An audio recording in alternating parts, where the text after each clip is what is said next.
Welcome to Rabbi David from England. Are you related to him, Judah?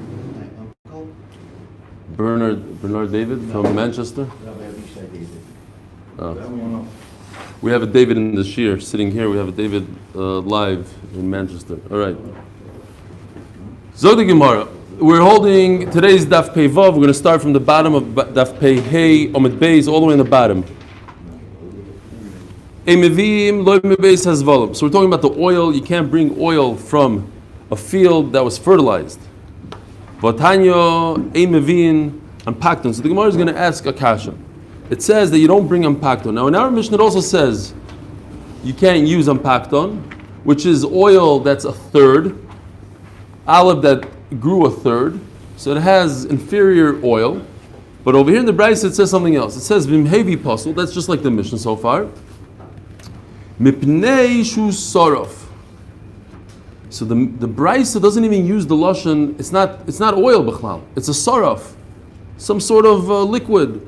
And in our Mishnah we refer to it as oil, as a sap.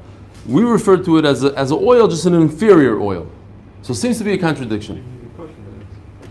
What? Ampaktoim. No, that we're not going to that. Hold on. Where's the ampakton? Oh, sorry. Maybe ampakton kosher. But Zayin, look at Zayin over here. Oh, it's changed. Goyr's puzzle. So it depends what the gears is. It seems from the Gemara here that the question is not so much on the heavy part of puzzle or kosher, because the question is in the girsa.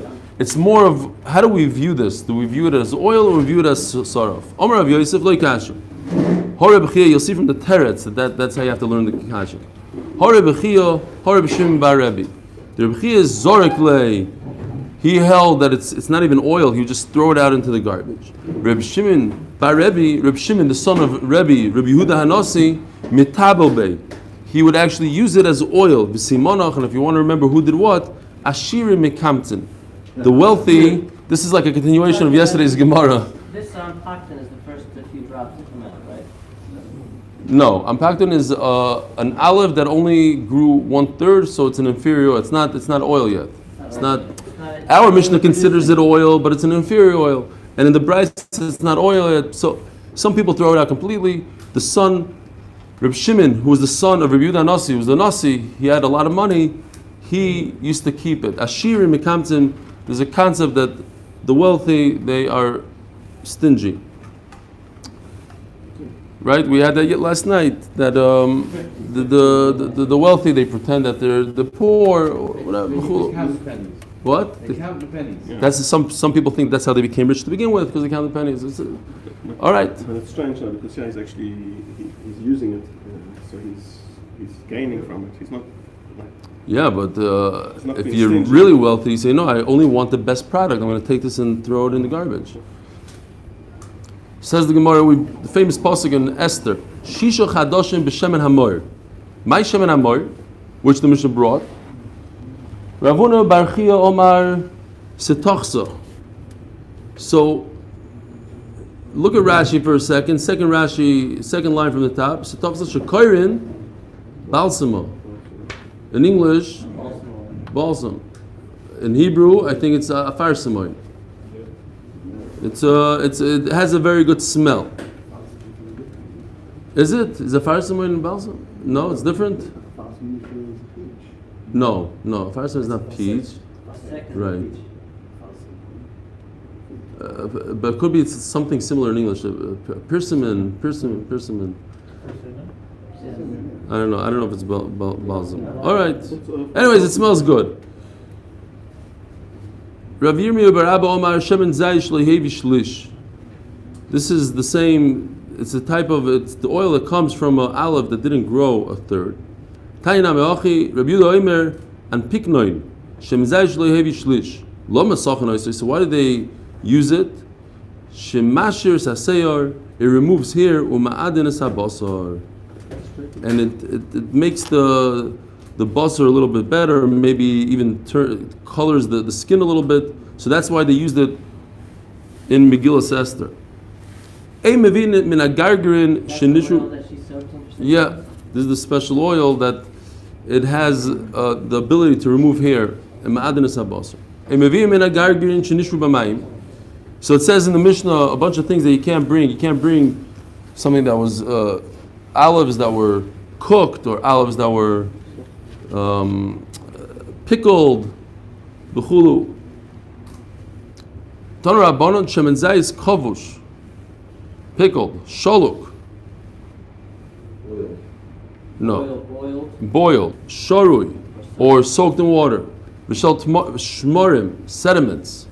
V'shal reach ra, has a foul odor. Lo yavi. You're not allowed to bring it. V'mhevi, pasul. So this could be like we said, it has a problem with mimim. There's a problem with the oil, so it's actually pasul. It's a deraisa, it's pasul.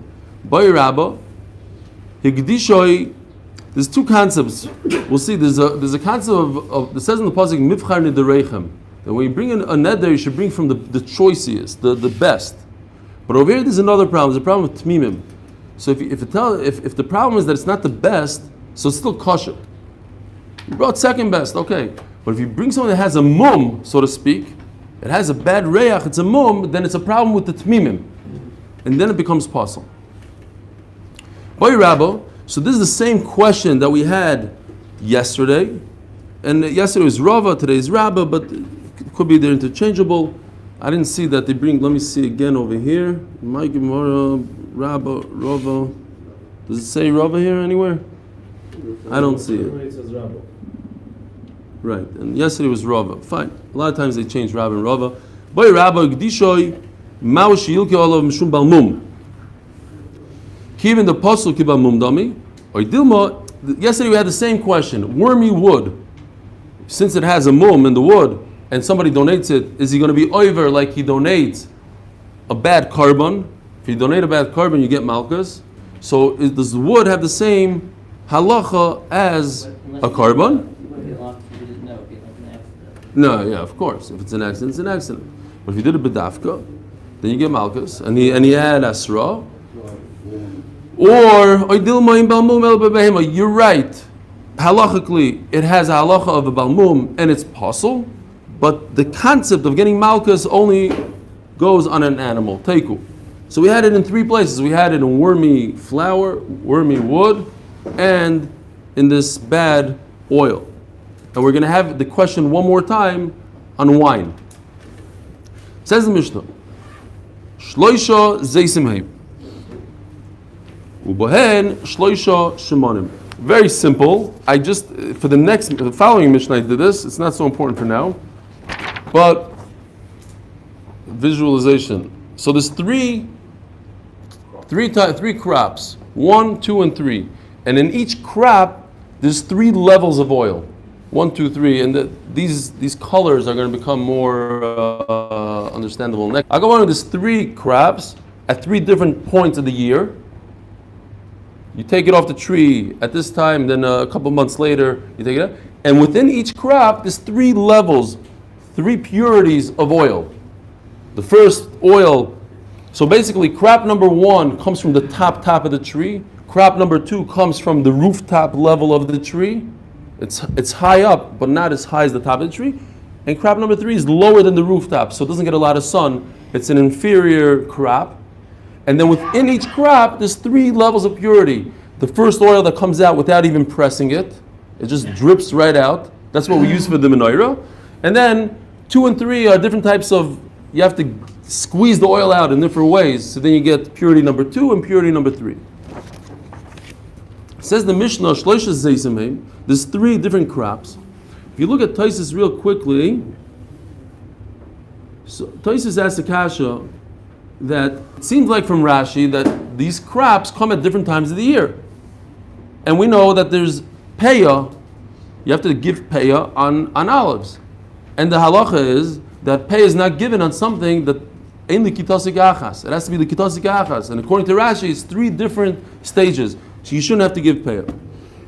Fine.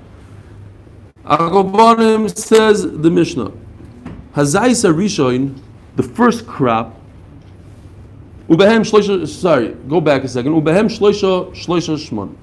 And in each one, there's 3 types of oil. Hazayis Arisha in the first crop, Migargeroi Beroish Hazayis, he gathers it from the top of the tree. V'koitesh v'noisen l'toichasal. So there's 2 types of grinding and pounding here. Now the Mishnah is talking about there's a in the art scroll it's taiched, you pound it in a mortar, some sort of kli. You go like this and it comes out. The difference is if you grind it in a mill, then it starts falling apart, and then pieces. It has more sediment in the oil, and over here it's less sediment. When you pound it, it doesn't squeeze the oil. It bruises it, and then that allows the oil to come out. Got it. It doesn't actually squeeze. So Rabbi Schoenberg is saying that you hit it, you injure it, you bruise it, and then the oil falls out afterwards. But it's not to the point where you separate it and you make pieces out of it. So therefore, there's no sediment. It's a pure process. Then if you put it in a machine and you start really kvetching it and it starts falling apart into pieces, then those pieces are liable to come into the oil. So you pound it, and then you take whatever's left over and you put it on the bottom of your basket. The toichasal means on the bottom. And then what happens? Underneath your basket, you have something that catches the oil. Like from the weight of each of them sitting on top of each other. Eventually, no, because you just pounded it, and it's going to take some time. It doesn't come out immediately. It's not like a juicer. Eventually, it's going to drip, and you have to catch the drips. Now, Rabbi Yehuda Omer Svivos Hasal.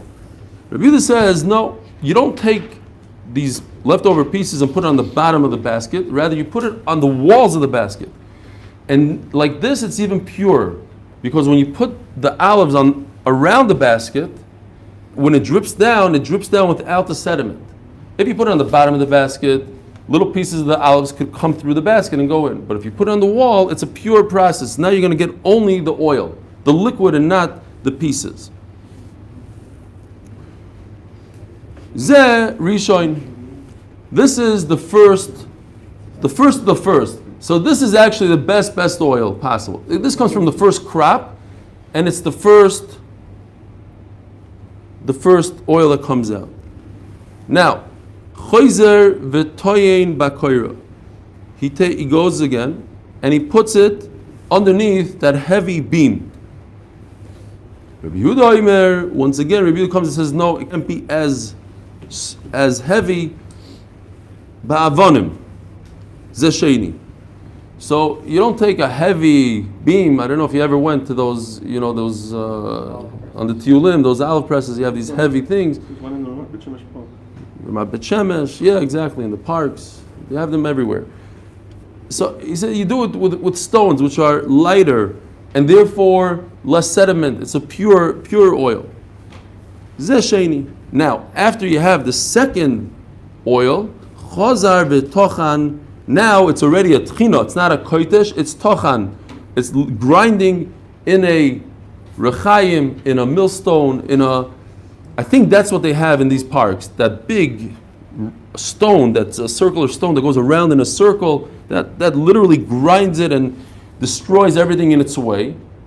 So you're going to eventually get a little, you're going to get some olives in there. Viton.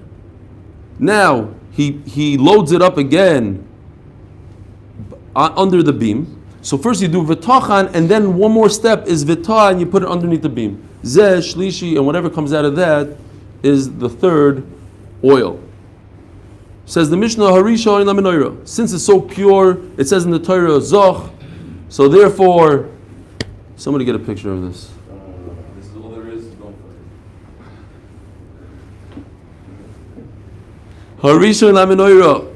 The purest oil goes for the menorah. Vashar, and 2 and 3 go for Menachos. In other words, you cannot use 2 and 3 for the menorah. You could only use 2 and 3 for Menachos. Yeah? Says the Mishnah Sheni, Migargeroi B'Rosh Hagag. Now, we finished with this. We just finished crop number 1, and we did 1, 2, and 3. Now we're holding at crop number 2. What's crop number 2? It's later on in the year. Hasheni, crop number 2, Migargeroi B'Rosh Hagag. This is, you collect the olives that are at the height of the roof, basically lower down the tree. So it's the same thing as crop number 1. You bang it, you bruise it, you put it into the basket. Not on the bottom of the basket, but on the side of the basket. That's the first oil. Then then you load it up on the beam. You don't load it up with a heavy beam, you use stones. And then again, the same process as we did in the first one, we do in the second one. So the Mishnah says here, big chiddush, even from the second crop, you could use the first, from the second crop, you could use number 1 for the menorah. You don't have to use dafka crop number 1, oil number 1. You can use crop number 2 and oil number 1. Shlishi, now we're holding at number 3, the third crop. Right? Rishon LaMenorah. Rishon meaning this, number 1 of number 2. Shlishi. Now we're holding at the third crop. Oitnoi bebeis habadat shilka. So this is different. Over here, he gathers all the olives into a special place, into like a hole, into a vat, in the factory, in the Beis Habad. And he waits until they spoil. Umaleyu, and then he takes them up. Umenagbe b'Rosh Hagag, and then he dries them off on the rooftop. Koitesh, then he starts the process. Koitesh v'noisen techasal. He grinds it in the mortar. He pounds it in the mortar. He pounds it. Doesn't grind. He pounds it. He bruises it so that the oil should come out. And then then he puts it underneath the beam. So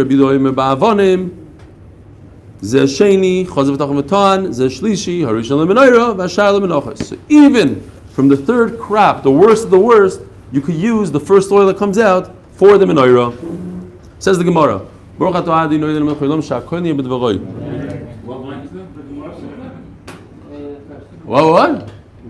What line? Because you said Oh.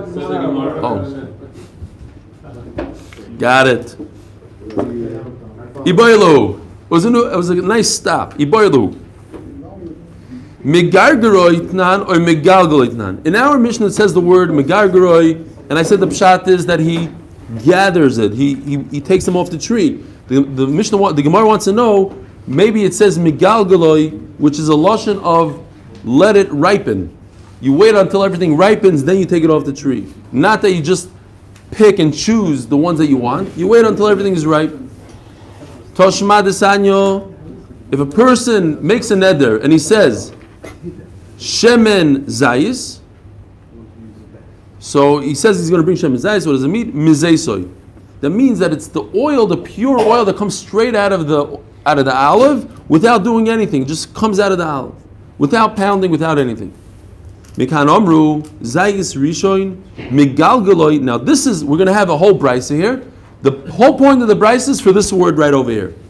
Zayis Rishon Migalgaloi, B'Rosh Zayis. So the Gemara just asked, what does it say in our Mishnah? Does it say in our Mishnah the word Migargaloi, or does it say Migalgaloi? And over here in the brisa it says Mefurish Migalgaloi. In other words, it was more accurate. Maybe there was some sort of mistake, a misspelling. Chinese say The what? the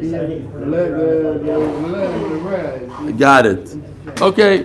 Migalgaloi. Fine. But it says Migalgaloi. Unlike we had yesterday, the Brisa said a whole bunch of different words than the Mishnah. And the Gemara said, then it's a steer to our Mishnah. Over here, it's a pshad in our Mishnah. Migalgaloi doesn't say Migargaloi, it says Migalgaloi. You simply, the person writing down the Mishnah didn't hear well. But the meaning is the same thing for both. Not really. Because Migalgaloi means that you wait until everything is ripe. You have to wait. Megargoroi means that you pick the ones that are ripe now. I think it's a later process. Off the tree or it still stays on the tree? No, it's on the tree. Megalgalo is on the tree, and you wait. What does it do? You wait. Yes, You wait until the whole top becomes ripe, then you take it all off. You have to wait. Megargoroi means you melak it. You go and you see, oh, here's a nice one. You pull it off. Well, you're not putting it up, the same staying on the tree.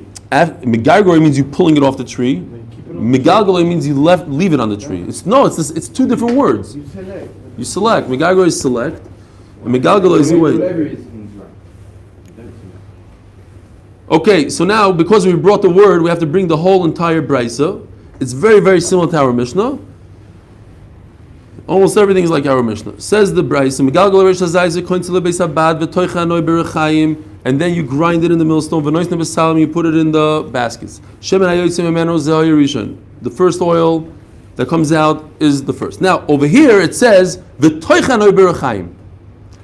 you actually grind it. In our Mishnah it says you koitish, that you pound it. It's very different. The Gemara is going to talk about that. Time bakoira, there you load it underneath the beam. So that's the second oil. Chazar uparak tochan betan ze'oy shlishi. Then he goes and he puts it underneath. He does again. He's toichen and then he puts it again underneath the koira. That's the third process and that's the shlishi. Harishin lamenoira v'ashar lamenochos. So the first, the best of the best, the purest goes for the menorah, and the rest goes for the mincha. V'chein zay sheni. And now the second crop. Now, okay, stop. And the story. The second is identical to the first. The difference is v'zay shlishi, the third crop. Oitnoin, that's also in our Mishnah. You gather it, you put it in a vat. Bebeis habad achiyilke. You wait until it spoils. Then umalei l'reshagag v'yis kimin tomorrow. This is a little different than our Mishnah. It just says that you put it in a shape that you would do for the dates. The dates it was wide on the bottom, like an upside down ice cream cone, wide on the bottom, narrow on the top. So it put pressure on the dates, or over here it put pressure on the olives, and the oil would come out. Achizuvu meimov, until everything comes out of it. The coin soil beis habad, and you bring it into the press. And then you grind it down with the. You throw it underneath the stone. V'nois nebesalim, you put it in the baskets. V'shemen hayotzim mimeno zehoy rishon. Tom bakoiro. Shemen hayotzim mimeno zehoy sheni. Porak chazar v'tochan v'toan zehoy shlishi.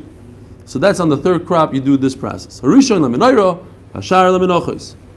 Rabbi Yehuda says no, you don't grind it. Elo koitzoi b'machteshes. You pound it in the mortar.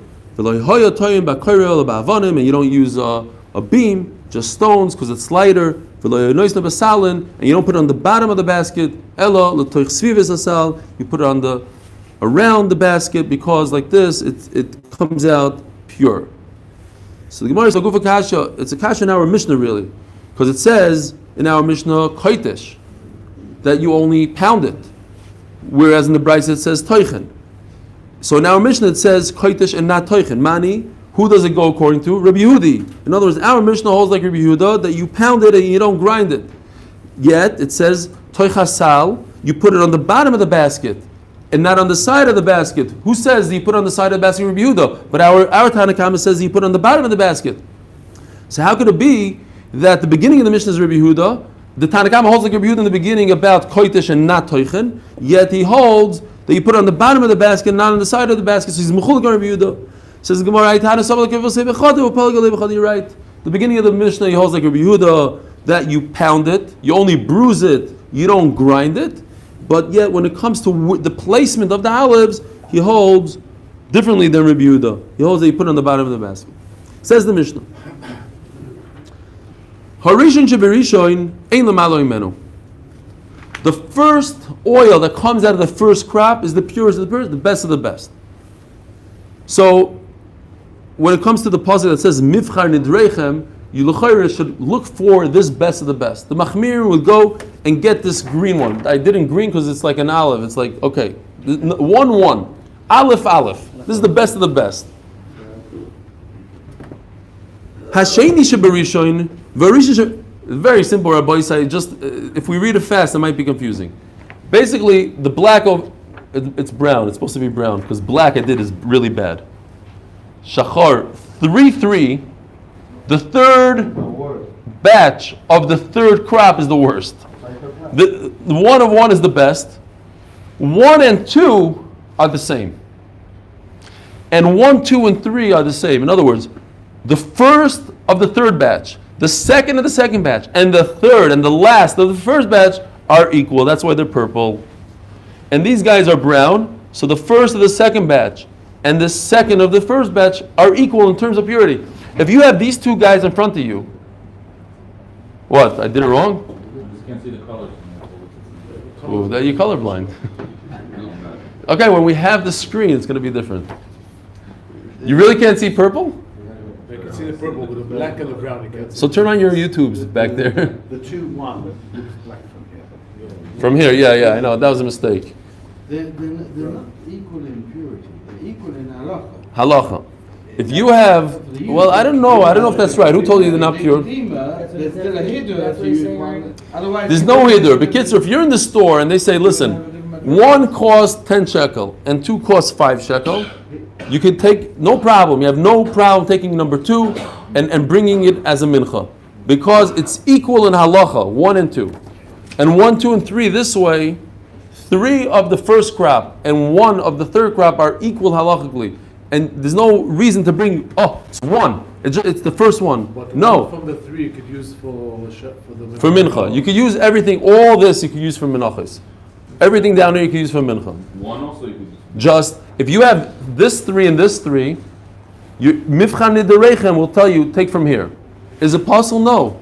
But you're better off taking from the red versus the black. The black is the last guy on the list. 3 is the worst.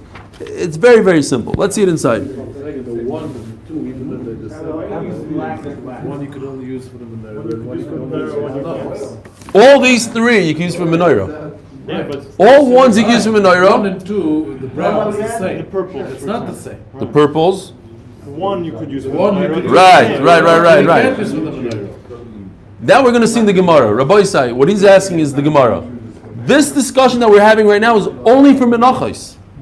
This doesn't apply at all for menorah. Menorah needs a 1, always a 1. The top line only. You can never use a 2 for menorah. So this discussion, if a 1 and a 2 are equal, 1, 2, and 3, the purple right down the middle, are equal only for a mincha. If I have a mincha, I want to bring a mincha and I have a 3 of the first crop or a 1 of the third crop, you can bring either one. They're all equal. If I have a 3, There are 5 levels. yeah, 5 levels. That is 10 minutes. 5 levels. it's fine. Okay, it says the mission inside. Harishan Shabarishoin, you did the cheshbon, it's 5 levels. Let's see. Harishan Shabarishoin, Ein Lamalu Meno, there's nothing better than it. Hasheni Shabarishoin, the second product of the first crop, the browns, Varishan Shabasheni, and the first of the second crop, Shavin. And this is all for a mincha. Hashlishi Shabarishoin, down here, purple. Vasheni Shabasheni, purple in the second line. Varishan Shabashlishi, and the first of the third is Shavin. They're all equal. Hashlishi Shabasheni, the third of the second crop. Vasheni Shabashlishi, Shavim, the reds.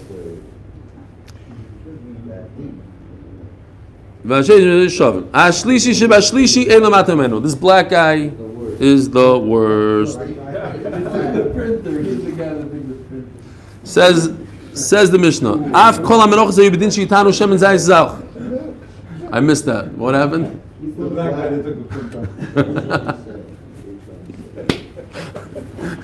Rabbi said, I'm not kidding. Sometimes if you subscribe to YouTube, I could see who it is. Most of the time it's hidden, but sometimes some woman in Brazil, a goy ba'alma, is subscribed. I'm not joking. And I think, so she has like videos that she likes, and some of them are learning Hebrew. So you got to be careful. Tomorrow you'll have a comment. If you're interested, I'm sure you'll 10 minutes. All right, you got to be careful. Akopanim says the Mishnah that that's when we have a claimer that all menachos need shemen zayis zach. Ma menorah she'ein la achila tuna shemen zayis zach. If a menorah that you don't, it's not food. You need the purest of the pure. It makes sense that something that you eat, consume, should require the best of the best oil. Tamad loymar zoch kosis lama'or. Lama'or is a exclusion. It's the zoch part, the purest of the pure goes only lama'or to the menorah and not to menachos. Bein zoch kosis lamenachos. Says the Gemara. Shavin, that's what we discussed before. Va'amris rishon la-menorah, bashar la-menachos. You need number one for the menachos. The whole mission is only talking about menachos. Av menachos ayu bedin. Torah Rabbanan zoch ein zoch elanaki. What does zoch mean? Pure. Kosis ein kosis ela kotush. That shouldn't be ground; it should be pounded. Yochol yezach kosis pasal menachos. I would have a havamina. This is weird. I'd have some havamina that the purest of the pure should be pasuk for a mincha. Why? I don't know. Because if you're already being medaik in the pasuk, you should be machmir on a reverse. That too pure is not good for a mincha for some reason. It's interesting. We have to understand that. So by a mincha it says that you could have bolul shem kosis. So I know that I can use it pure. Imkain matam aloy melamar. So then why does the Torah say only use it for the menorah? Because we want to save Klal Yisrael. Machi sochain omer Rebbe Elazar haTorah choso al memonim shel Yisrael. Now, if you look at Rashi real quickly, or don't look at Rashi, Rashi brings that what's this chisochain? That he brings a raya from the Mitzorah. Uchsiv pinus habayis Torah v'akoyin, that the Torah couldn't have been chas when the Torah says take out everything from your house. Says Rashi that it doesn't mean kalim that I could be toivel, because you could be toivel it. So why should you take it out of the house? It's talking about earthenware. You can't take it out of the house. The Torah cared about your cheapest kalim. Now, if you remember, especially Mendy, I know you remember this. Remember we had on Daf Ayin Vav, the Gemara had the same exact thing. And over there, the Gemara brought a pasuk, Ves Be'iram, that Kadosh Baruch Hu cared about their animals. When he let them drink from the water, he said, you and your animals. So Kadosh Baruch Hu cared about the animals. And Rashi over here brings a different thing completely. Fine. Zog the Gemara. Omar Rebbe Elazar, Ator Chosam Avodah Yisrael. Yeah. Tzaves b'nei Yisrael v'yikchu elecha shemen zayzoch. Omar Rebbe Shmuel ben Achmeni. Eilecha v'loili. What's v'yikchu eilecha? You should take for you. Now we know it's not you, it's not individual. This comes from the Beis Hamikdash. So what does eilecha mean? It's not for me. I don't need your light. The light is for you. Lo la'oir ani tzarich. I don't need its light. Shulchan bat sofoin u'menoira bedorim. So we have. You're probably not going to be able to see because it's very small, but over here you have the menorah, and across from it you have the shulchan. Okay? Tzofain and Doran. Tzofain and Doran. Here's the shulchan, here's the menorah. In other words, they're far apart from each other. Most people have their lamp by their table. Hakadosh Baruch Hu is showing you it's in the opposite sides of the heichel. V'yas labayis chaloni shkufim atumim. Tana shkufim mibifnim. They're narrow in the inside. V'atumim b'chutz. The famous concept. This I took out of the Mesivta. It's narrow in the inside, yet on the outside it's very wide. Why? Because the light from the menorah shines to the world. I don't need the light for myself. It's for everybody else. It's shining to the world. What's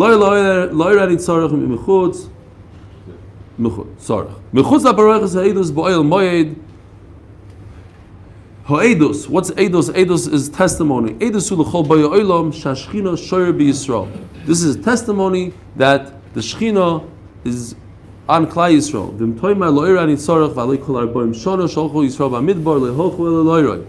All 40 years that Klal Yisrael were in the Midbar, they went to Hakadosh Baruch Hu's light. Hakadosh Baruch Hu is the source of light. Hakadosh Baruch Hu doesn't need light. My eduso, what kind of testimony is it? What does it mean? The center light, the center candle of the menorah is called Maravi because it is facing Ma'arav. This is Ma'arav over here. So if you have the menorah over here, it's facing this way. It's pointing to the Ma'arav. So Shenoisen bo shemen keneged chavirsel. They put the same amount of oil in the center light as its friends. In other words, a half a lug of oil. He starts from there and he ends from there. So explains Rashi, what happened was there was a nace. Every day there was a nace, especially the 40 years of Shimon HaTzadik, that this center light would stay on longer than everything, than all the other ones. It had the exact same amount of oil. It started out the same oil as everybody else. All the other candles would burn out, and it would remain. And umaduk mimeno can mean another pshat now. Not that it's you start from it, but rather you light from it. You take, because it's already lit. So you take the light from that, and you light. First he cleans out the glass. He cleans out the cup.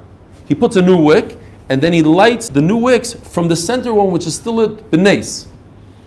After Shimon HaTzadik was nifter, it wasn't so popular, that thing. It would maybe sometimes it would light later, sometimes not, but it wasn't as consistent. It wasn't as obvious. This was a big nace. This was a testimony to the world. Look, I put the same amount of oil, yet it lasts longer than everything else. Says the Mishnah, now we're going, we spoke about flour, now we spoke about oil, and now we're moving on to the wine. The wine in the Menachos.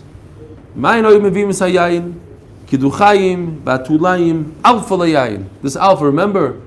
Alpha, the alpha male, it's A, this is the best of the best. The best wine comes from Kiduchayim and Atulayim. I don't know if they exist. Anybody hear these places today?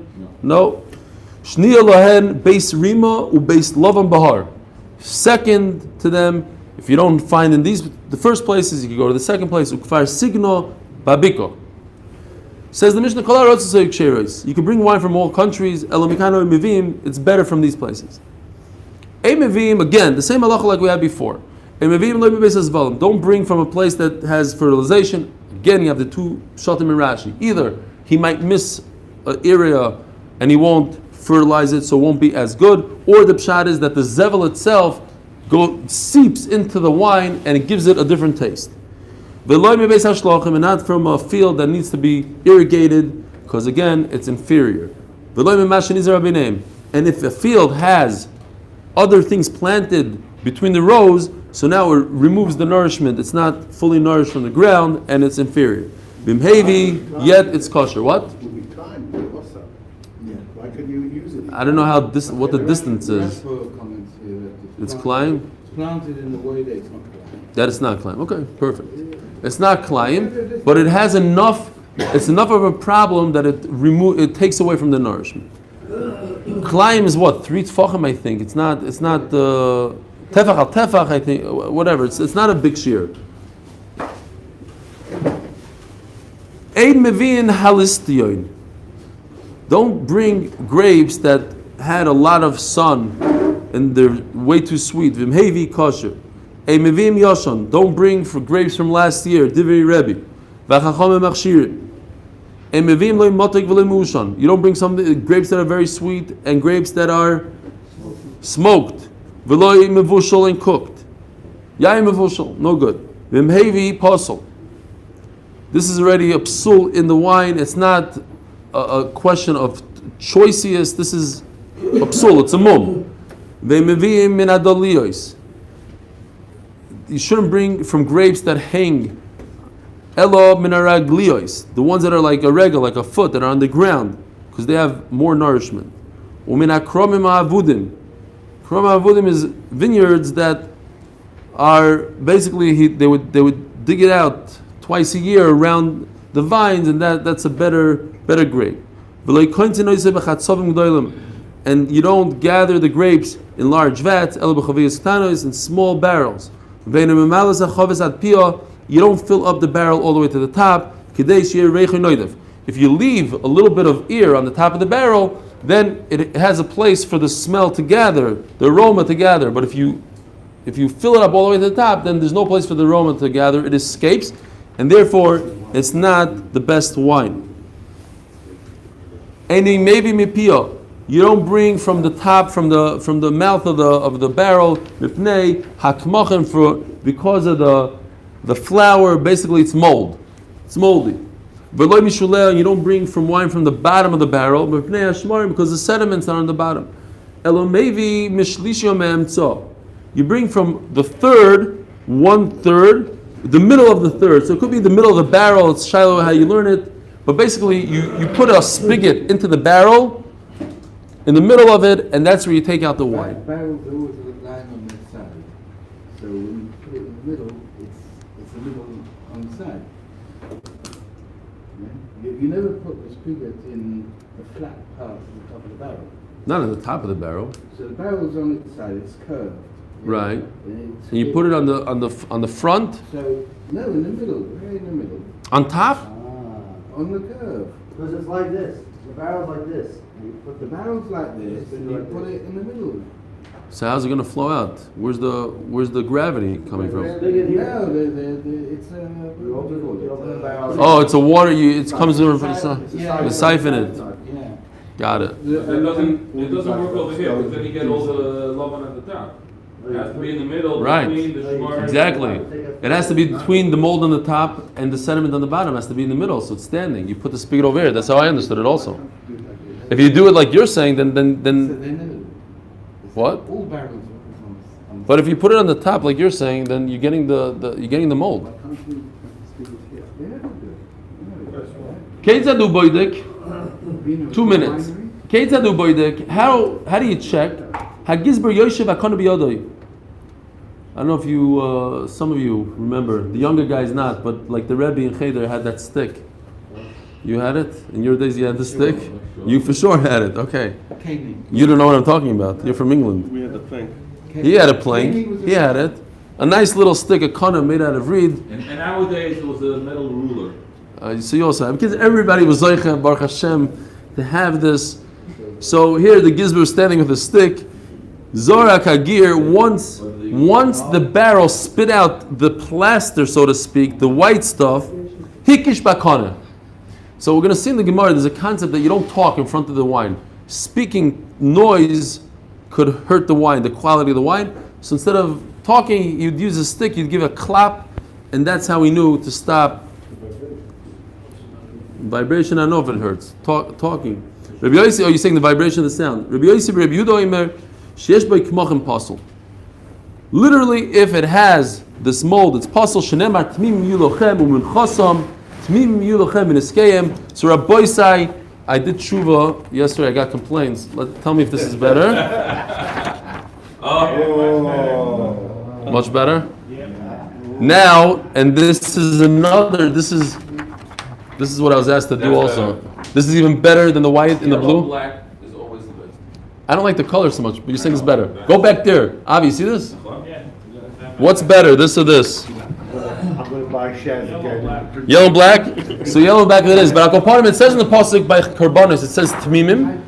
And then it says Umin Chasam. The halach of Tamim applies to Mincha. A bunch of psukim later, at the end of the parak, it says Tmimim v'niskayim. There's a concept of Tamim also by wine. If everybody could